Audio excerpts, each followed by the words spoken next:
जय श्री राम। आइए आगे सुनते हैं श्री शिव पुराण में।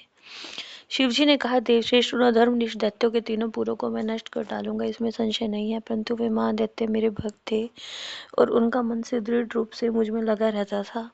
अतः यद्यपि इस समय उन्होंने व्याजवश उत्तम धर्म का परित्याग कर दिया, तथापि क्या वे मेरे ही द्वारा मारने योग्य है।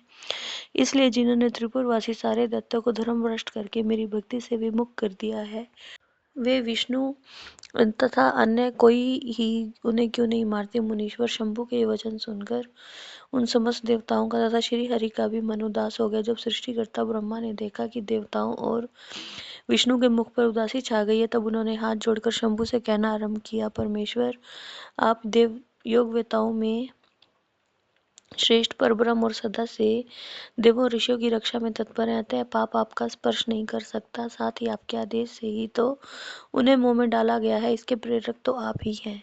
इस समय अवश्य ही उन्होंने अपने धर्म का परित्याग कर दिया है और वे आपकी भक्ति से विमुख हो गए हैं। फिर भी आपके सिवा दूसरा कोई उनका वध नहीं कर सकता। देवों और ऋषियों के प्राण रक्षक महादेव साधुओं की रक्षा के लिए आपके द्वारा उन मलेच्छों का वध उचित है। आप तो राजा हैं, अतः राजा को धर्मानुसार पापियों का वध करने से पाप नहीं लगता। इसलिए इस कांटे को उखाड़कर साधु ब्राह्मणों की रक्षा कीजिए। राजा यदि अपने राज्य और सर्वलोक आधिपत्य को स्थिर रखना चाहता हो तो उसे अपने राज्य में अथवा अन्यत्र भी ऐसा ही व्यवहार करना चाहिए। इसलिए आप देवगणों की रक्षा के लिए उद्यत हो जाइए, विलंब मत कीजिए। देवादि देव, बड़े बड़े मुनीश्वर, यज्ञ, संपूर्ण वेद शास्त्र में और विष्णु भी निश्चय ही आपकी प्रजा है। प्रभु, आप देवताओं के सार्वभौम सम्राट हैं। ये श्री हरि आदि देवगण तथा सारा जगत आपका ही कुटुंब है। अजन्मा देव श्री हरि आपके युवराज है और मैं ब्रह्मा आपका पुरोहित हूँ तथा आपकी आज्ञा का पालन करने वाले शक्र राज कार्य संभालने वाले मंत्री हैं। सर्वेश अन्य देवता भी आपके शासन के नियंत्रण में रहकर सदा अपने अपने कार्य में तत्पर रहते हैं। बिल्कुल सत्य है। सनत कुमार जी ने कहा, व्यास जी, ब्रह्मा जी की बात सुनकर सुरपालक परमेश्वर शिव का मन प्रसन्न हो गया। तब उन्होंने ब्रह्मा जी से कहा, ब्रह्मा, यदि आप मुझे देवताओं का सम्राट बता रहे हैं तो मेरे पास उस पद के योग्य कोई ऐसी सामग्री तो है ही नहीं जिससे मैं उस पद को ग्रहण कर सकूं। ना तो मेरे पास कोई महान दिव्य रथ है, ना ही उपयुक्त सारथी है और ना ही संग्राम में विजय दिलाने वाले वैसे धनुष बाण हैं जिन्हें लेकर मैं मनोयोग संपूर्ण संग्राम में उस प्रबल दैत्यों का वध कर सकूं। ये कहकर वे चुप हो गए। परंतु शिवजी को शीघ्र प्रस्तुत होते न देखकर समस्त देवता, कश्यप आदि ऋषि अत्यंत व्याकुल तथा दुखी हो गए। तब भगवान हरि ने उनसे कहा, देवों और मुनियों, तुम लोग क्यों दुखी हो रहे हो? तुम्हें अपने सारे दुख का परित्याग कर देना चाहिए। अब तुम लोग आदर पूर्वक मेरी बात सुनो।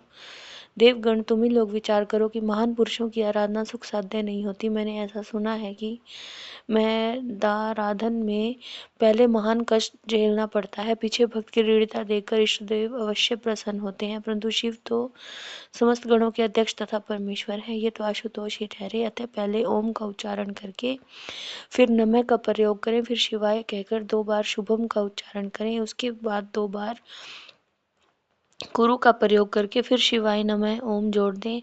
ऐसा करने से ओम नमः शिवाय शुभम शुभम कुरु कुरु शिवाय नमः ओम यह मंत्र बनता है। बुद्धि विशारदों, यदि तुम लोग शिव की प्रसन्नता के लिए इस मंत्र का 1 करोड़ जप करोगे तो शिव जी अवश्य तुम्हारा कार्य संपूर्ण करेंगे।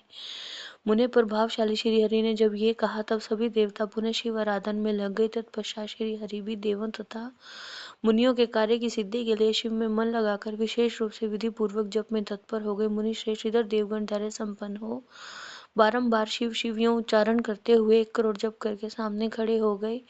उसी समय स्वयं साक्षात शिव पूर्वक स्वरूप धारण करके प्रकट हो गए और कहा, हरे ब्राह्मण, ब्रह्मा, देवगण तथा उत्तम व्रत का पालन करने वाले मुनियों, मैं तुम लोगों के इस जप से प्रसन्न हो गया हूँ। अब तुम लोग अपना मनोवांछित वर मांग लो। देवताओं ने कहा, देवादि देव, कल्याणकर्ता जगदीश्वर, यदि आप हम पर प्रसन्न हैं तो देवों की विकलता का विचार करके शीघ्र ही त्रिपुर का संहार कर दीजिए। परमेश्वर, आप दीन बंधु तथा कृपा की खान है। आपने ही सदा से हम देवताओं की बारंबार विपत्तियों से रक्षा की है, अतः इस समय भी आप हमारी रक्षा कीजिए। सनत कुमार जी ने कहा, ब्रह्मा। तब ब्रह्मा और विष्णु सहित देवों की वह बात सुनकर शिवजी मन ही मन प्रसन्न हुए और बोले, हरे ब्रह्मा, देवगण तथा मुनियों, अब त्रिपुर को नष्ट हुआ ही समझो। तुम लोग आदर पूर्वक मेरी बात सुनो।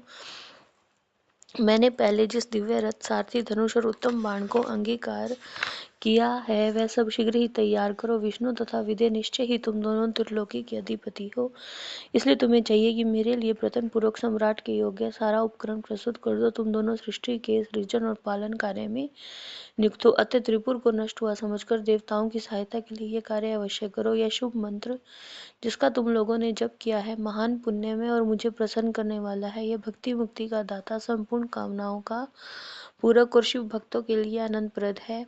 यह स्वर्गकामी पुरुषों के लिए धन, यश और आयु की वृद्धि करने वाला है। यह निष्काम के लिए मोक्ष तथा साधन करने वाले पुरुषों के लिए भक्ति मुक्ति का साधक है। जो मनुष्य पवित्र होकर सदा इस मंत्र का कीर्तन करता है, सुनता है, दूसरे को सुनाता है, उसकी सारी अभिलाषाएं पूर्ण हो जाती हैं। सनत कुमार जी ने कहा, मुने परमात्मा शिव की बात सुनकर सभी देवता परम प्रसन्न हुए और ब्रह्मा तथा विष्णु को तो विशेष आनंद प्राप्त हुआ। उस समय विश्वकर्मा ने शिव की आज्ञा अनुसार विश्व के हित के लिए एक सर्वदेव में तथा परम शोभन दिव्य रथ का निर्माण किया। जय श्री राम।